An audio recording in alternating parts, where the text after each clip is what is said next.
Hey, shout out Freak Mill. Freak Mill is crazy. Freak Mill is crazy, bro. Freak Mill is That nigga, nuts. bro. His Twitter rants might be worse than Kanye's, bro. Like, Bro, I muted him. I muted him. You muted him? Yes, bro. I muted him. I'm tired of and I heard I didn't hear the mixtape. We'll get into that later potentially. But if you're not putting out good music, bro, get off my phone. Get off my phone. Like I don't. I mean, honestly, I like the little EP. It wasn't bad. I'm not gonna lie. It sounded real similar to the project with him and Ross, but I liked it. Okay, well, you can talk about it in a bit. I wanted to start with I wanted to see if you could guess the top 10 songs on Billboard Top 100 right now. Right now? Yeah, wait. Let me pull the list up first. But yeah, could you guess the top 10? Could I guess the top 10? In any order. You're probably not gonna get them in order, but I would probably say there's a Taylor Swift song in there. Always is something off that new album. Can you guess the song though? I'm asking for like songs. Give me song titles.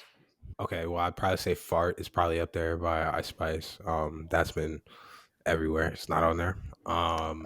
Here, Carnival by Kanye West. I don't know if it come off the Carnival's number 4. Okay. I'm trying to think of who's released recently. The Fart song is number 65. Oh, okay.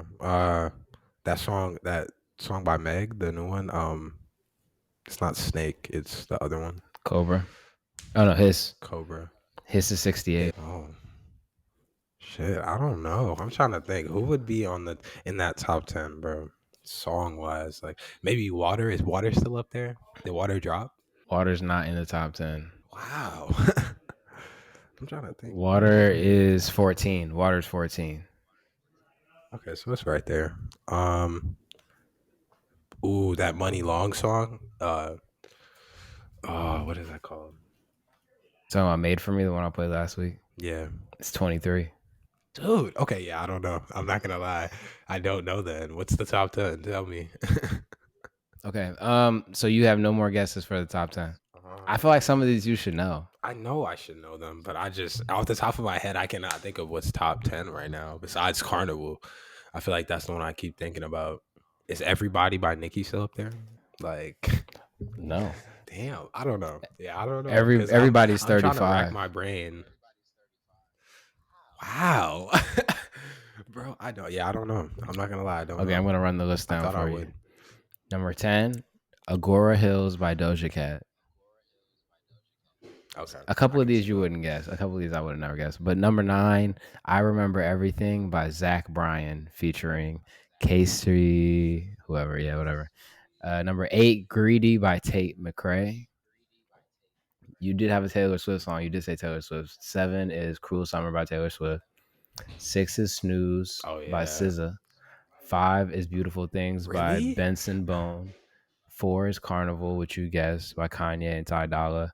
3 is Lose Control by Teddy Swims. 2 is Lovin' On Me by Jack Harlow. And number 1 is Texas Hold'em by Beyonce. I don't know how I didn't guess Texas Hold'em and Lovin' On Me. Because Lovin' On Me, bro, that's one of them. Yeah. That's one of them. Like, that's really one of them, bro. And even that Teddy Swims song, like, I don't know how much you know about Teddy Swims, but, like, he's real good. And that Losing Control song is deep. It's deep. I can say that. It's real deep. Bro, yeah, that's a bop. That's a bop. And the Texas Hold'em song, I figured it would make it to the number 1. Lovin' On Me was number 1 a couple of weeks ago.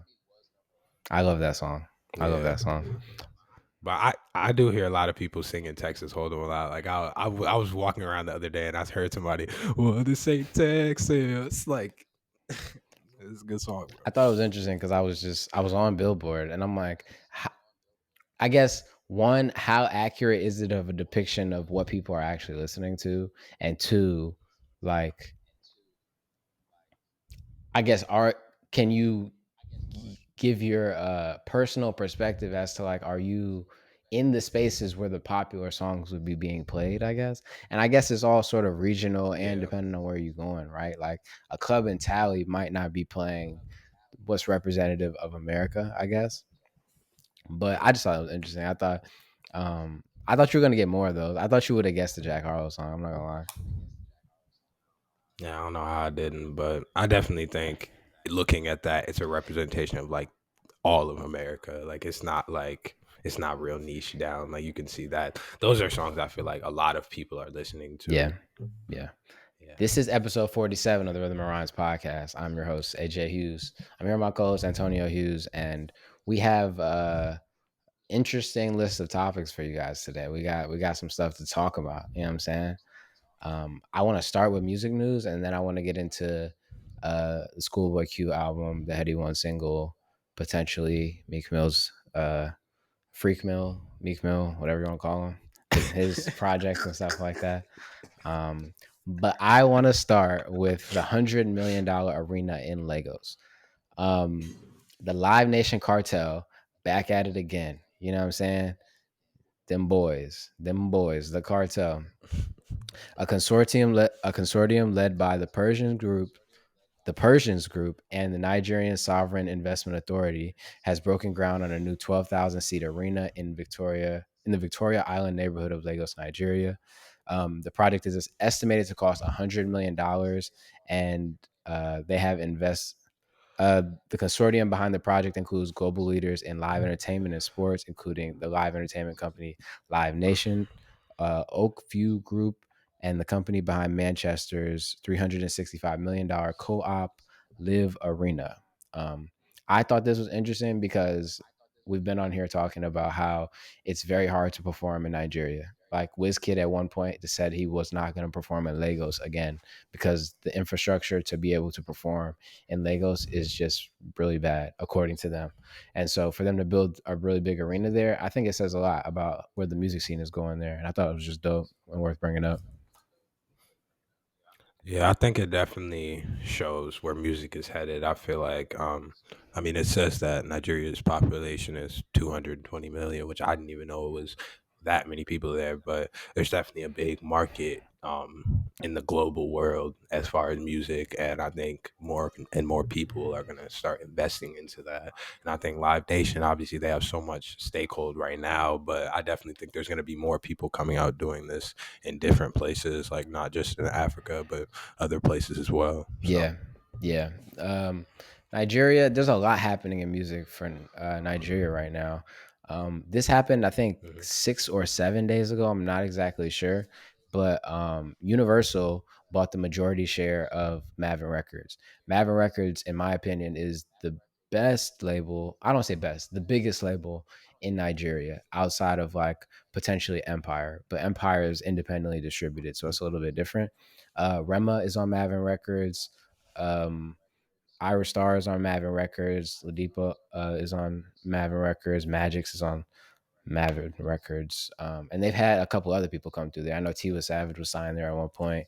Don Jazzy is the one who started the label, and he's I don't want to say a former producer. He still makes music, but he was a producer mainly in a previous life, and now he's the label head. And I think the reason that they're able to do so well is because he kind of puts these artists in uh, like a boot camp almost like how Motown used to do their thing, where they would put you through artist development before they allowed you to go out and make music.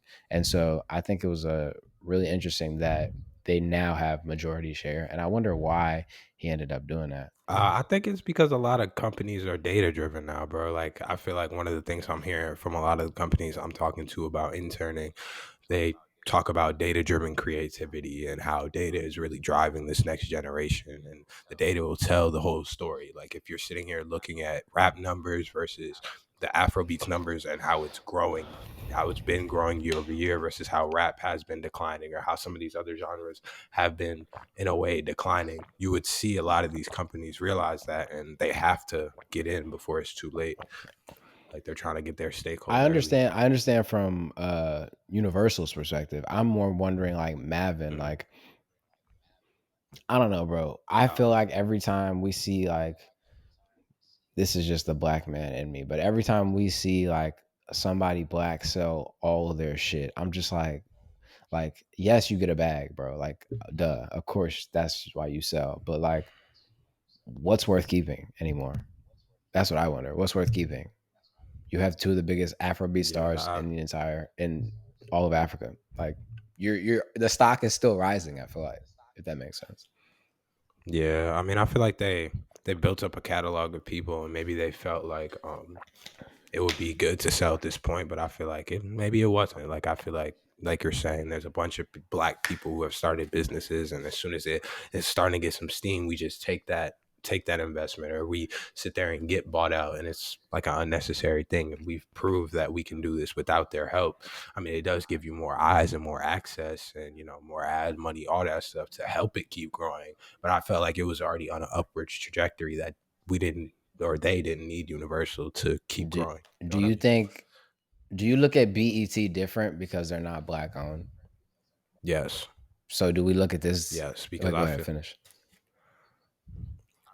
I mean, I guess I don't know. Maybe that was a quick yes. I feel like it's still black people on there. Maybe the shows aren't written by black people, but I don't know. The I feel like it's two the different show things. I don't know. the Maybe I don't shows know. are I'm saying the shows are still written by black people. Like Tyler Perry writes a lot of stuff for BET. So I'm not saying like the creation of a lot of these things isn't black, but what I'm saying is the ownership of it. I feel like that matters. I feel like that matters a bit, right? Yeah, Like at the end of the day, your shareholders are for most publicly traded companies, your number one priority. And if those people don't look like right, us, then you may be making conflicting decisions or maybe making things that aren't necessarily in line with your consumer base 100% because your shareholders and your consumer base aren't the same people. And right, so right. that's Okay, why I equated it to BET with this because it's like I've been thinking about music recently and what they've been doing with rap, right? It's like you see this trend throughout culture, like where they take some of our stuff initially and then they start to commercialize it, and it becomes like their thing almost, right? Yeah, like Jack Harlow is like the face of rap to I feel like middle America. Like he's one of the faces of rap to middle America, and so it makes me think like if we're now like I guess I don't want to say whitewashing because we're essentially whitewashing rap at this point over here. And so now we're buying Afro beats, we're buying well, not us. Universal's buying it, and then are they gonna whitewash Afro beats? Like, have you seen the video of Burna Boy on the doing I forget what show it was, but with the white Afro beats artist came up and like performed for him? That was nuts. And I'm just like, is this next? Like, is this what's gonna happen next? I could so see that happening. I feel like yeah, they have done it in rap, and you've seen them at least even you could see it with the way they brought rock music into rap. Like obviously, to me, rock was a genre created by black people, but then it was whitewashed and it became more of a white genre. And then I feel like they're doing the same thing to rap. They have been doing the same thing to rap. They've pushed, even though I like Jack So Harlow, do it's I. just So do I don't know I. if So that's do an I. issue, but yeah, like yeah, but he like I don't know. They are whitewashing a lot of stuff, and I could definitely see it happening with Afro beats with, I guess, white investment money. I could definitely see that happening because it's like at the end of the day, they're a business. They're trying to sell to the masses, so they're gonna try to make it fit to what the masses already like to hear. And I think one of the things that Afrobeats gets critiques about is people not being able to understand it, or they just don't get it, or it's like it doesn't hit their ear right. And I feel like they're gonna try to make it hit people's ear right so that it keeps growing because it you've seen it already is growing. Yeah. But Yeah. On a side note, you know something I think about this a lot just because like I'm very pro black. I'm very, I guess, pan African in that way. But then like somebody like Jack Harlow, it's like you would think I wouldn't like him. Or you would think that would be against like, I guess, I don't say my values. I don't want to go that far to say it, but like against my taste, I guess. But we still grew up in the suburbs, bro. Like we still grew up in the suburbs. Jack Harlow makes suburban rap. He makes suburban rap. And so like as much as I would I guess I don't know, as much as I would love to gravitate towards other things, it's like, bro, like he talks about stuff that we used to do every day. You know what I'm saying? Like that's our life in a way, which I think is so funny. yeah, I think that's one of the reasons he's blown up as quickly and as um, he's had as much at least fodder around him because of the fact that he makes really relatable music. Like that's I feel like that's why they compare him to Drake so Right. much because that's Drake's issue. Like his music is just that relatable. Like it's music about things that everybody goes through and everybody deals with. Yeah. Yeah. Okay, the next topic I wanted to talk about: how often do you go on SoundCloud? Let me give you some backstory. So I read an article earlier today about they did this one group called, I forget what the name of it was, but it was like a research group. They did a study with A&Rs and music execs and tastemakers and stuff like that, asking them how they consume and discover music. And what my initial thoughts were before I looked at the actual statistics was that Spotify was curating their entire taste at this point. Spotify and the other algorithms, which ended up being true. A lot of them use Spotify mainly, and they would use the suggestions from there, YouTube, and then they would find it on social media occasionally. And SoundCloud is the best, and they said SoundCloud is the best early discovery tool, right? Something I was going to tell you today is I'm about to start uploading 3 mixes a week on SoundCloud, because I was just like, I'm making these mixes all the time on TikTok and I just need somewhere to put them. You know what I'm saying? And I feel like that's a good place to put them. But then it also got me to wondering, like, I feel like people who are trying to be on the edge or the cusp of new music should be going there somewhat frequently. So I was, and or I feel like that's a good place to look. It doesn't have to be the place, but I was just going to ask you, like, how often do you find yourself going on SoundCloud to look for new people? I wouldn't even say I go on there and look for new people as often. I feel like nowadays I hear a lot of new artists on Yeah. Spotify and on like through TikTok. I feel like TikTok is my big discovery. Like that's how I found that guy, Forbats, the Yeah, yeah, one yeah. who's like he has on the ski, yeah, him. But him, that's how I found Kenyon Dixon. That's how I found Raheem. Like I feel like TikTok has kind of become that way. Like I go on SoundCloud, I'd probably say at least twice a week. Like I'd go listen to old music on there though, or I listen to a lot of the Bryson Tiller stuff on there now too. So I feel like it's not the place to go for new discovery anymore. I feel like it's kind of it had this stigma of, oh, you're a SoundCloud rapper, you're a SoundCloud artist, and I think people kind of took that to heart. But now the SoundCloud artist has turned into the TikTok artist, I Yeah, feel like. I agree. I feel like TikTok has become the primary mode of like discovery, but SoundCloud's algorithms is still, I think, better for just new discovery than any other platform. I mean, TikTok is a social is different. It's a social media app, so you're gonna just get a visual aspect of it. But in terms of just audio only apps, I still think it's better than Spotify. Like whenever I go back on there, if you click on a song and you go to the like, you know how they have the radio like, give me the radio of this song, give me the radio of this playlist. Like I still find Heat with 78 plays all the time. Our intro song. I found our intro song on there. It was like 2,300 plays, bro. That guy can't sue us for it because I DM'd him and told him we were using it, but he never responded. He never responded. But I'm saying, like, that's where I found it. That's where I found it, bro. That's where I found it. So I'm saying, like, you could still find Heat on there, and I just feel like maybe getting people. I think that should be something I want to do. Maybe I start a segment or something like that, like Heat I found on SoundCloud every week or something, because I feel like it's still there. Yeah, it's definitely still there because it's still a place that you can post your music for free, and it's not gonna run you up a bunch of bread. And I mean, if you can, I feel like you could still use it as an artist if you're using it along with TikTok and Instagram to blow yourself up. To be like, yo, go to my SoundCloud and listen to this or something like that. But I personally don't feel like you're gonna have the best chance of getting discovered on SoundCloud. Like Anymore. I feel Yeah. like you have a way better chance. Yeah, yeah. Like I feel like you have a way better chance leveraging attention on TikTok, Instagram, and like doing that instead of sitting here trying to be a SoundCloud Yeah. rapper. No hate though. No hate to y'all. Shout out Anthony the rapper. You know him. Yo, yeah, Yeah. you hated a lot to be a sound. You're a former SoundCloud rapper. You're a reformed SoundCloud rapper. That was your career at one point. So you sit there talking shit. It's like that was you. I'm a change man. You know, things change. Life changes. Life moves. You know. New music, right? I want to start with Headie One, and then I want you to get into Meek Mill, and then I want to get into Schoolboy Q. Headie One dropped a single called Socials. This reminds me, it's in the same bop as 50s, which came out a couple of months ago. It's in the same bop as Martin Sofa, which I really like. Everything Headie One's dropped over the last year has been heat to me. Um, I love this single, and I just want him to drop the album now. I listen to his old projects a lot. I've been listening to a lot of Headie One, a lot of Skepta recently, and he's been like teasing a new album for a while now. And this single is it's a good album cut. You know what I'm saying? It's a good album cut.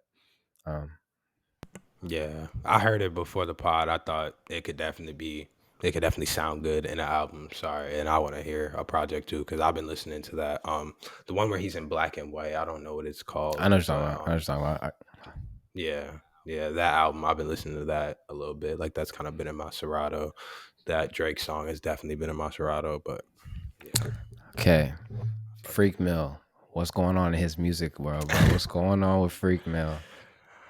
Meek Mill dropped a 5-pack EP called Heathenism, which is funny for all the news that was coming around him during that time. But I really liked it, honestly. I feel like since the project with him and Ross, Meek's kind of been back in his bag as far as rapping. Like I feel like this sounded really similar to the quarantine pack that had Pain Away on Yeah, it. Like yeah, I yeah, love yeah, Pain yeah. Away. That's one of my yeah, bro. And I feel like it had a lot of that same bop. He had a song in here with Favi that had that little, little hips bop. Well, I just want to rock bop, but I did like that one too. Like I feel like Meek has really been his bag. But I would say, I feel like Meek is just heavily disrespected rap wise because of one, the Drake beef. Like he can't ever come back from that. Two, he's stuck in the dreams and nightmares. Like he's stuck in dreams and nightmares jail, bro. Like it's terrible. Do you think he's a better rapper than G Herbo? That's a tough question.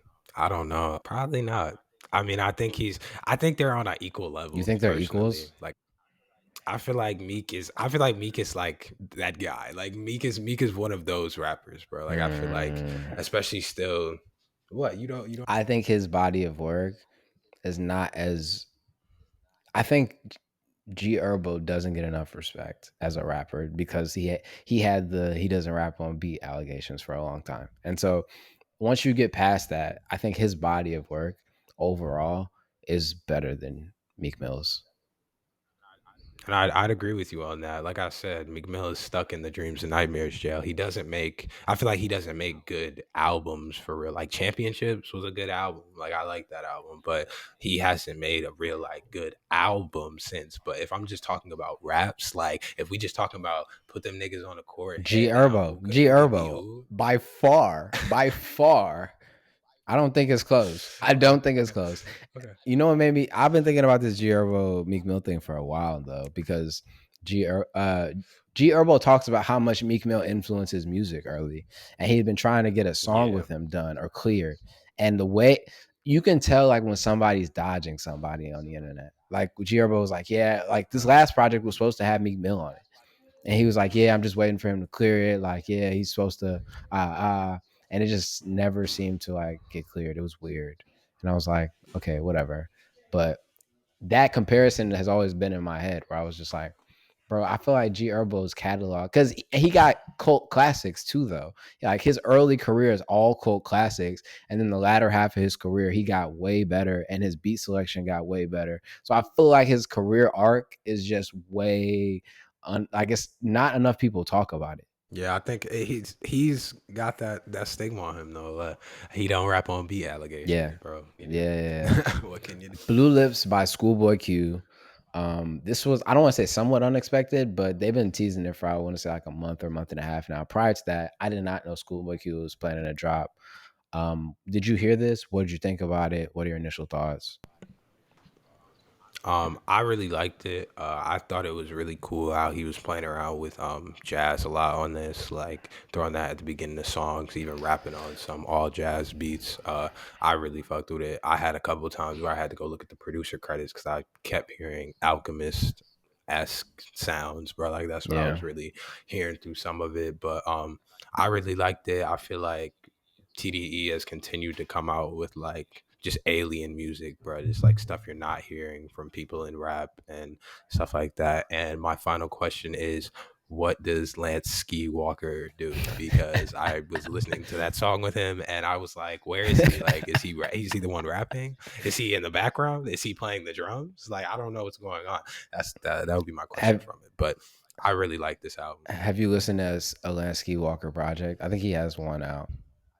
I did not know he has dropped a project. I thought he was like Zakari, to where we just getting He's hooks essentially and he does like background vocals and instrumentation and stuff like that. And so um I feel like bro, listen. No, listen. Because if you're a top dog, and you need somebody to come in and sing some background vocals, why I'm gonna keep hiring some niggas? I'm gonna just sign you. I'm gonna just own all of your music, and you're just gonna sing on everything. Nigga, get in here. We need some lottie dottie. Get in here, nigga. Yeah. niggas talking about Welcome to Death That's Row. what it is. Y'all heard that song on the Kendrick project. Top Dog was not playing. He was running up in the chicken shop, not playing, bro. So this nigga signed you to the 720 deal. You singing on everything now, bro. Every project you sing it. What are you talking about? Yeah, but this project, Schoolboy Q, I enjoyed it. I would say I made it about 80% of the way through, bro, and it got me to thinking like this, like it got me to thinking, what is jazz? Like, what is jazz? How do you categorize jazz? How do you define jazz? There's a lot of different definitions out there, and personally, the things that I feel like the characteristics that define it for me today are like swing, basically where it goes from one mood or one tone or one tempo to another very fast throughout the project. So if you're looking at a project and one is slow and then it's fast, there's that. And then the impromptu-ness, essentially. Basically random sounds, random noises. There isn't a predictable pattern throughout, so somewhat sporadic. And then I would also say, like, for some reason, horns, like loud horns for me, that does it. Yeah, and then usually like a spoken word jazzy type of, I said jazz in the definition of jazz. I can't do that. But like he's speaking to you in a specific way. And I would say, like, when I was thinking about this, I was trying to figure out what in the new age of music could be defined as jazz, right?